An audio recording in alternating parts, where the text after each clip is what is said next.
Have you ever wondered why you feel so drained, even though you're always helping everyone else?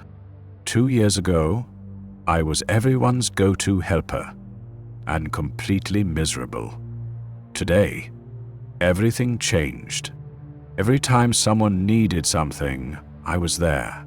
Every message got an instant reply. Every crisis became my problem to fix.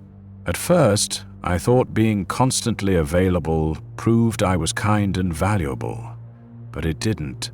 It only made me exhausted and invisible. Here's what no one tells you. The more you overgive, the less people respect you. They start to expect it. They stop appreciating it. And slowly you forget what it feels like to have your own boundaries. But it doesn't have to stay this way. When you learn to step back and protect your energy, everything shifts. You stop being predictable and start being respected. You stop being controlled by guilt and finally feel free. Today, I'll show you how to reclaim your time, your peace, and your self-respect. Step by step. If you're tired of feeling like everyone's caretaker but nobody's priority, stay with me until the end. This could be the turning point you've been waiting for. 1. The trap of excessive availability. You were probably taught from a young age that being nice means always saying yes, to answer every message right away, to smile even when you're tired, to listen patiently even when your own mind is begging for silence. Maybe you grew up believing your worth depended on how useful you could be to everyone else. For a long time, you wore that belief like a badge of honor. You called it being loyal, being dependable, being a good person. But let's be honest, this constant availability isn't kindness. It's a prison you keep yourself locked in. Because the more predictable you are, the easier you are to control. Think about it. If people know all they have to do is complain, guilt trip, or sigh heavily to get your attention, how often will they respect your boundaries? Almost never. You become an emotional vending machine. Push the right button, get validation, push another, get comfort. And when they're done, they walk away while you stay behind, drained and wondering why you feel so empty. Carl Jung, the Swiss psychiatrist who spent his life studying the hidden layers of the mind, called this mask the persona. It's not just a social strategy. It becomes your second skin. You smile when you're suffocating. You apologize for things that aren't your fault. You rush to help before you even check if you have anything left to give. And little by little, you forget what your real face looks like. That's why so many people feel invisible in their own lives. When you build your identity around pleasing others, you vanish from yourself. You start to believe that if you don't answer quickly, if you don't explain, if you don't keep proving your worth, you'll be left behind. But here's the truth. Real love never requires you to abandon yourself. Real connection doesn't demand that you be endlessly accessible. The most painful part is that the more available you are, the less people value your presence. Just like anything that's too easy to get, you become background noise, something they assume will always be there, and they never have to earn it. Pause for a second. Breathe. Ask yourself, who actually deserves the space you keep giving away? Who has truly earned your time, your listening, your care? And maybe even more important, who deserves your absence? Because everything we've just uncovered leads to a bigger question. What is this doing to your inner strength? In the next part, we'll look deeper at something Carl Jung called psychic energy, and why learning to protect it might be the most powerful choice you ever make. 2. The role of psychic energy. Have you ever wondered why you feel so drained after certain conversations? Not just tired, but like your spirit was squeezed dry. Maybe it happens after you defend yourself against a pointless complaint, or when you spend an hour explaining something to someone who never really listens. That's not just emotional exhaustion. Carl Jung called it psychic energy, the invisible fuel that powers your mind and heart. Jung didn't see your psyche as some automatic machine. He believed every reaction, every defense, every anxious thought consumes energy. Imagine you start your day with a battery that slowly empties with each choice. Every time you jump to answer a text out of guilt or rush to soothe someone else's discomfort, you lose a little more. By sunset, you're left feeling hollow, like you did everything for everyone and nothing for yourself. Let me share the story of a man I read about on a forum. He said he couldn't sleep for nights after an argument with his sister over something trivial. "I kept replaying it like a movie," he wrote, "thinking of all the things I should have said." That psychic energy leaking away. When you obsess over the past or try to manage how others see you, you're giving away the fuel you need to live. Ask yourself, how many times have you woken up with your mind already exhausted? How many mornings have you felt heavy because you can't let go of someone's judgment? That's your energy escaping into places that don't nourish you. Jung warned, what you resist persists. The more you react, the more you get stuck, and those who drain you the most can sense it when you don't know how to protect yourself. People notice when you are always available. They see you jumping to fix their problems before you even check in with your own needs. And once they learn you can't say no, they push further. They don't have to be cruel to take advantage of you.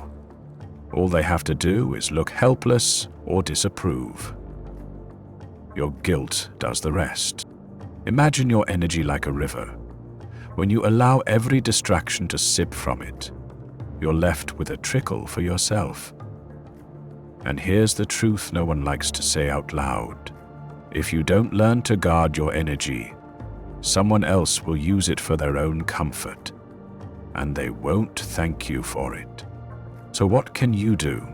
The first step is awareness. Start noticing your triggers. What makes you react automatically?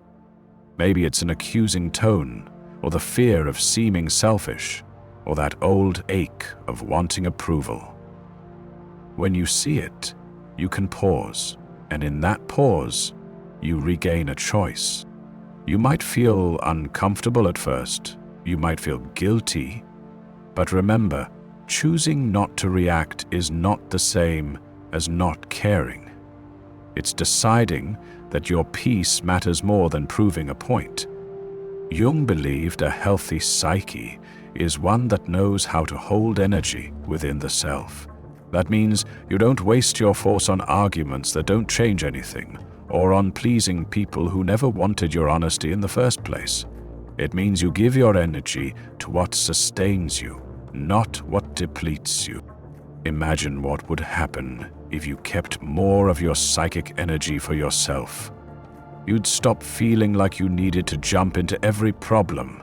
You'd start feeling a quiet strength. That strength becomes a presence. People can sense it even before you speak. And here's something important to remember. You are not responsible for carrying every burden that shows up in front of you. You don't have to defend your worth to anyone. You don't have to explain why you're stepping back. Your energy is yours to protect. Stay with me, because in the next part we'll go deeper. You'll learn how most of your reactions are actually projections, and how others subtly manipulate your predictability. You'll see why cutting the invisible strings is the first real step to freedom. That awareness could change everything about how you protect your mind and heart. If this video is helping you see things differently, please share it with someone you care about. It could be a small gift that makes their day a little lighter. 3. silent manipulation and projections. Have you ever wondered why some people always seem to know exactly how to push your buttons? Maybe it's a relative who only calls when they need something, or a coworker who constantly dumps their frustration on you, then leaves feeling better while you feel drained. This isn't random, it's what Carl Jung called projection, a hidden force that shapes more of your life than you realize. When you're always available, always ready to react, you become the perfect screen for other people to project their own unresolved issues. They don't see you as you are. They see you as the savior, the villain, the caretaker, the disappointment, whatever fits their unfinished stories.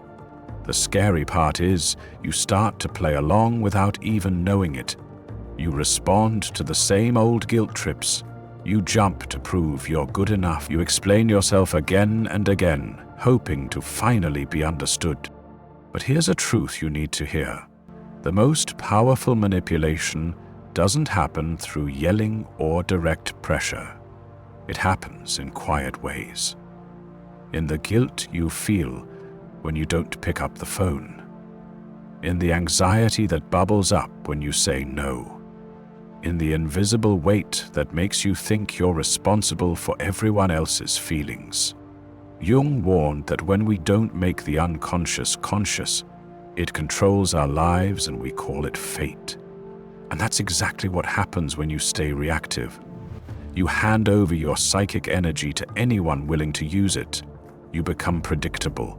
You become easy to manipulate. The irony is that this predictability feels like safety.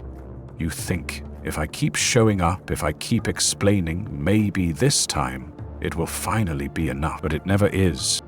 Now, pause for a moment and think about the people in your life who only reach out when they're in crisis. Think about the relationships where your worth depends on what you can do for them. Notice how often you've been the rescuer, the fixer, the reliable one. And ask yourself, does any of that feel like real connection? Or does it feel like a performance you never auditioned for? Here's something that might feel uncomfortable. When you step back and stop reacting, you strip away the roles others have assigned to you. You become harder to read.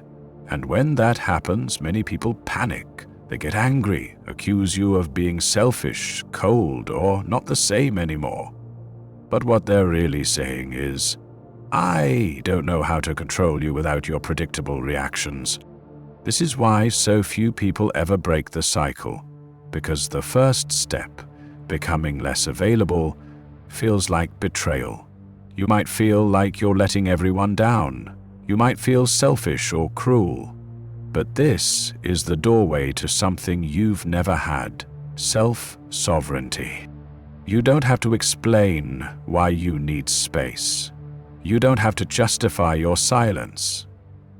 Every time you hold your boundary without apology, you teach your nervous system that you can survive other people's disappointment. You teach yourself that you can choose to respond or not respond at all. Imagine this. The next time someone tries to provoke you, you don't take the bait. You don't rush to defend yourself. You don't craft the perfect response. You simply notice the urge to react and you let it pass. This single act of non-reaction is more powerful than any argument, because it proves to you that you are no longer a puppet to someone else's projections. Yes, it will feel awkward at first. Your mind will scream that you're losing something essential. But the only thing you're losing is your habit of abandoning yourself to keep the peace. And here's the most liberating part. The more you practice this, the less power guilt has over you. You begin to see that not everything that demands your attention deserves it. You start to recognize that most people's anger or disappointment isn't about you at all. It's about their unhealed pain. This is why learning to sit in silence, to pause instead of react, is not weakness. It's the beginning of emotional freedom. Because when you stop giving your energy to every crisis, every demand, every story, you create the space to finally see who you are without the noise. So stay with me, because in the next part, we'll explore how silence itself can become your greatest source of strength. How choosing not to react is not avoidance, but a powerful declaration that you're no longer available for manipulation. And once you taste that freedom, you'll never settle for anything less. 4. The power of silence. Let's talk about something most people are terrified to face. The power of silence.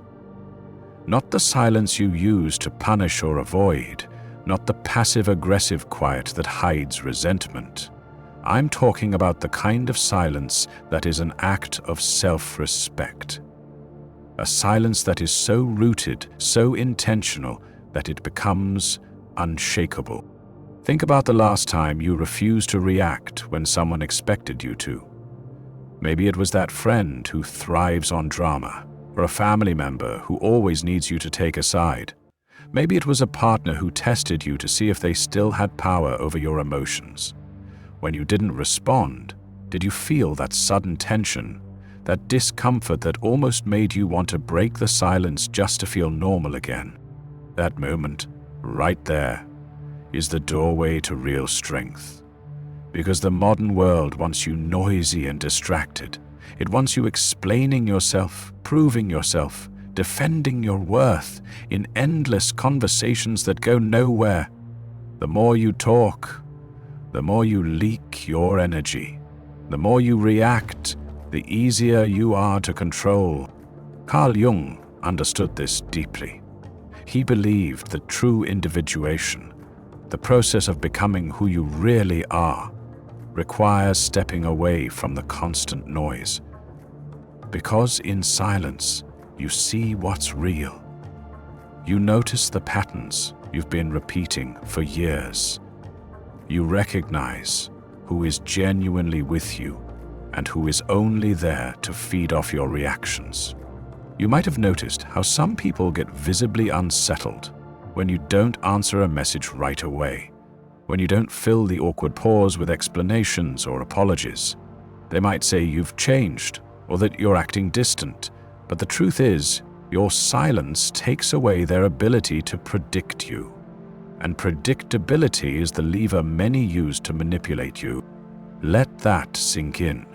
Sometimes the best way to stop being used is simply to stop responding. But this doesn't mean you withdraw because you're afraid. It means you choose your battles. It means you finally understand that your attention is the most valuable currency you have, and you're no longer giving it away like loose change.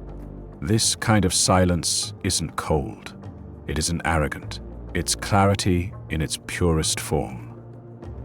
When you choose not to react, you create a space that can't be filled with anyone else's stories about you.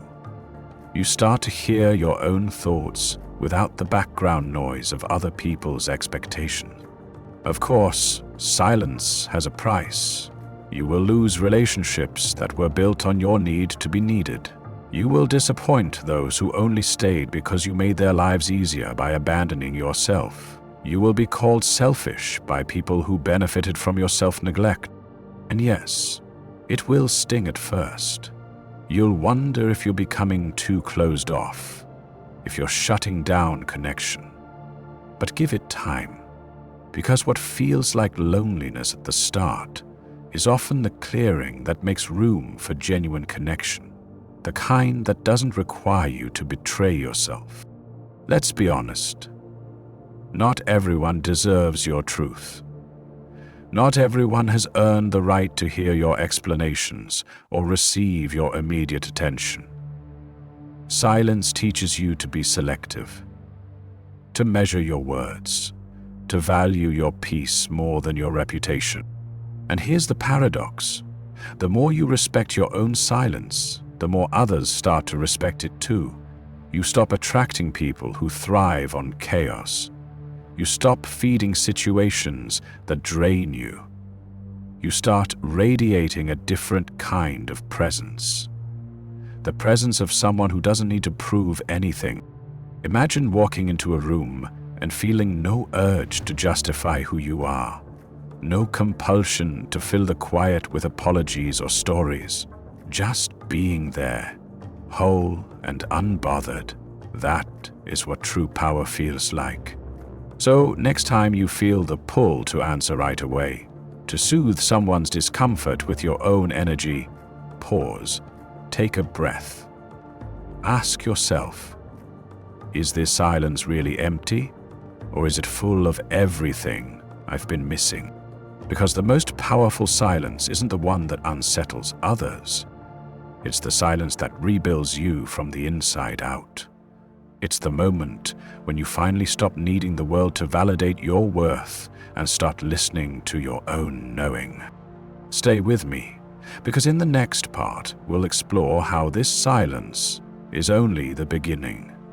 You'll learn how to use it as a foundation to reclaim your energy and practice conscious unavailability, the discipline of choosing when and how you show up. And trust me, once you experience that freedom, you'll never go back to the old noise again.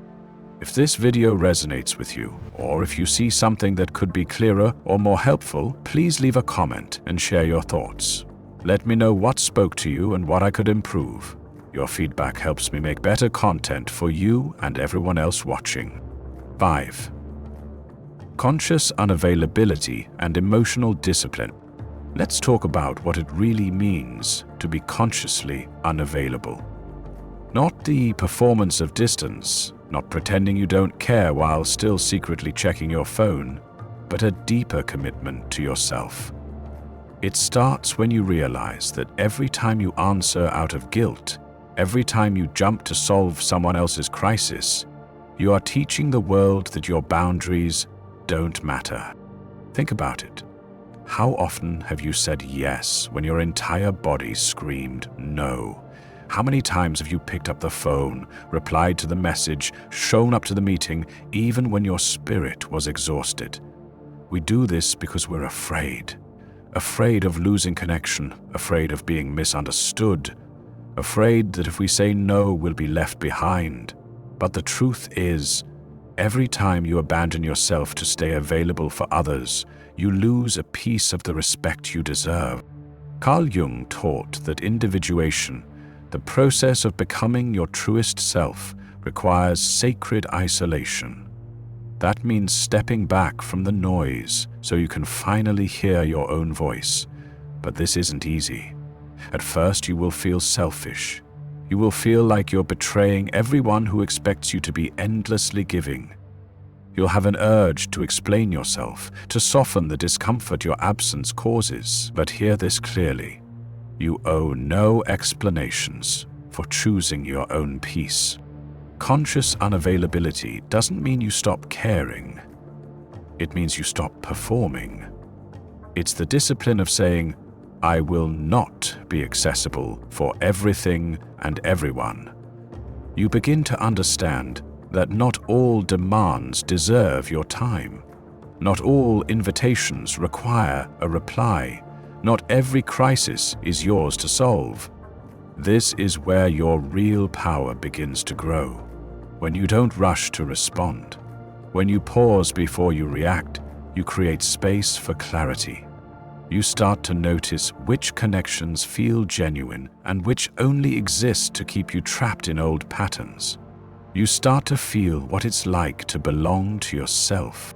And yes, it will be uncomfortable. Some people will try to pull you back into your old role. They will accuse you of changing, of being cold, of thinking you're better than them.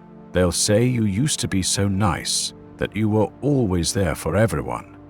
What they won't say is how much they relied on your inability to say no. This is where you'll be tempted to explain, to reassure, to soften. Don't.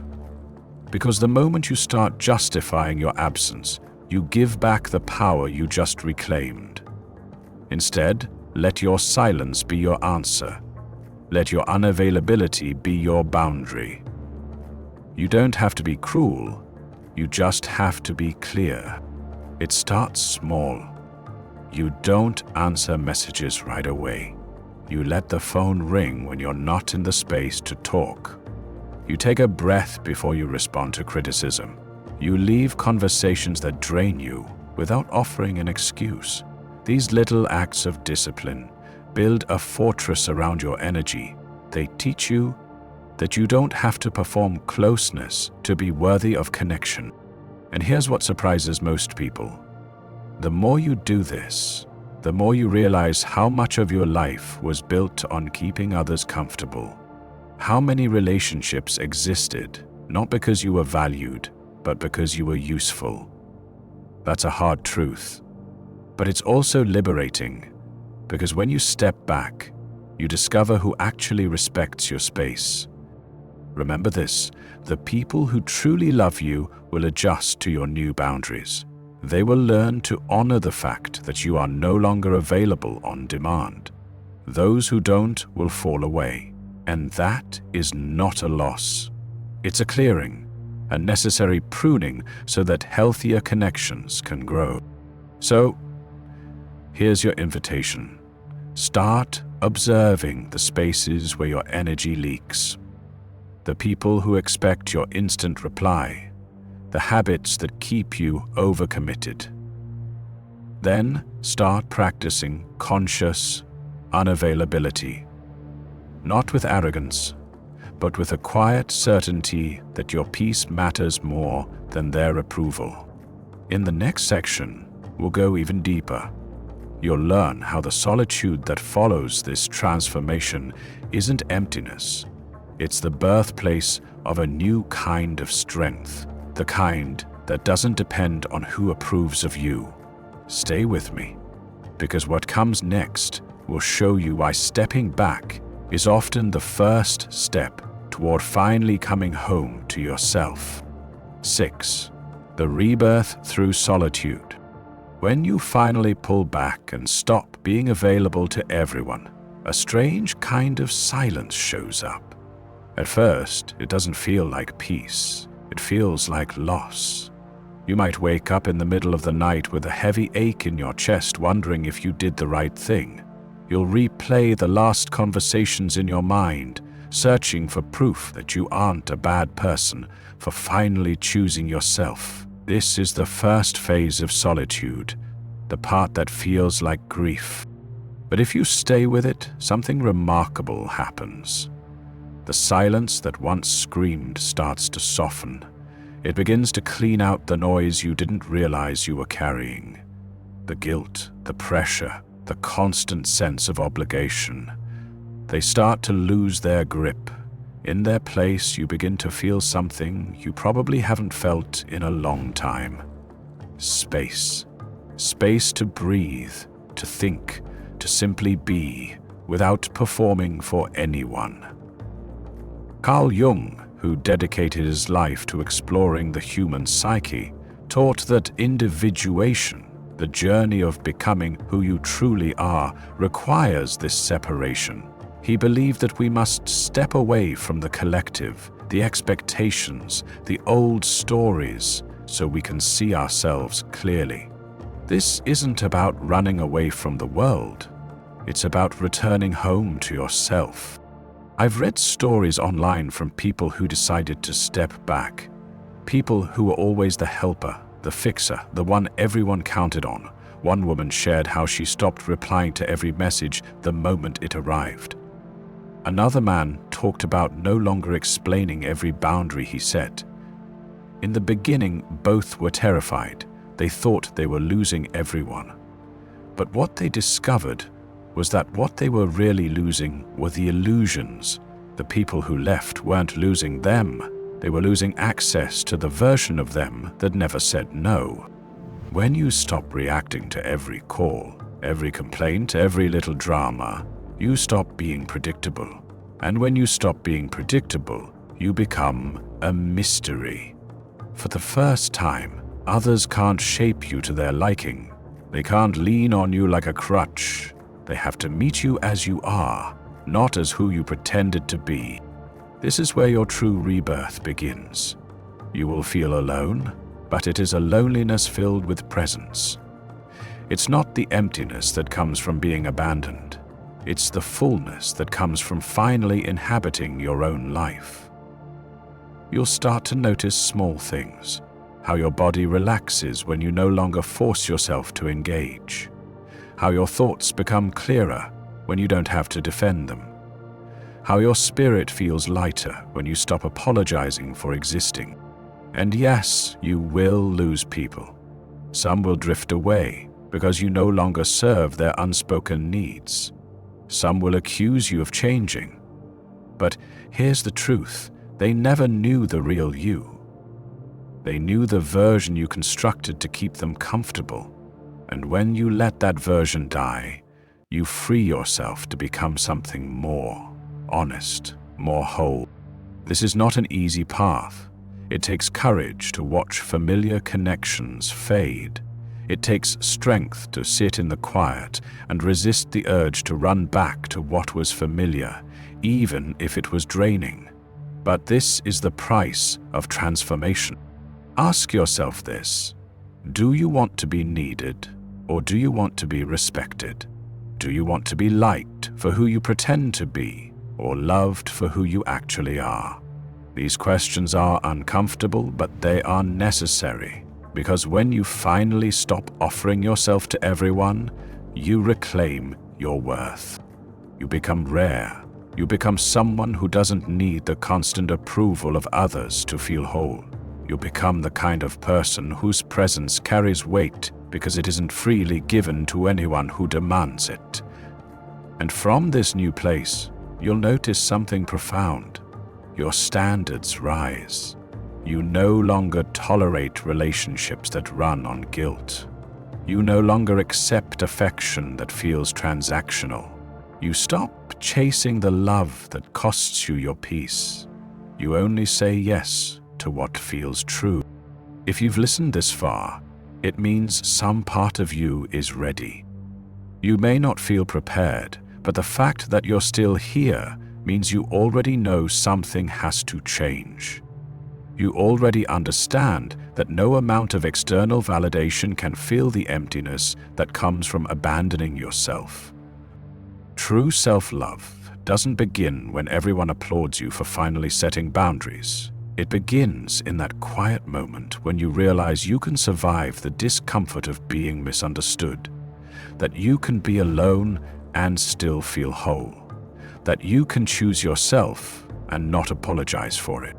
Let's take a moment to look back at what we uncovered together. You learned that always being available is not kindness. It's a trap that drains your energy and blurs your identity. You discovered that your silence, your boundaries, and your conscious unavailability are not acts of selfishness, but steps toward real self-respect. I know it's not easy to step away from the roles you've played for so long. It feels risky, it feels lonely. But this is the space where something new is born. This is where you finally meet the version of yourself that doesn't depend on approval to feel worthy. Imagine a life where you wake up knowing you don't owe explanations for your peace, where you don't chase love by abandoning yourself, where you stand in your truth, even if it makes others uncomfortable. That life is possible, and it starts with one choice: to put yourself first. If this message resonated with you, I invite you to share in the comments. I choose my peace. Let's see how many of us are ready to step into this new way of living. And before you go, don't forget, there's more waiting for you. The next video will take you even deeper into this journey of healing and self-discovery. Click to keep watching. You might be surprised just how powerful you become when you finally decide to stop explaining yourself. I'll see you there.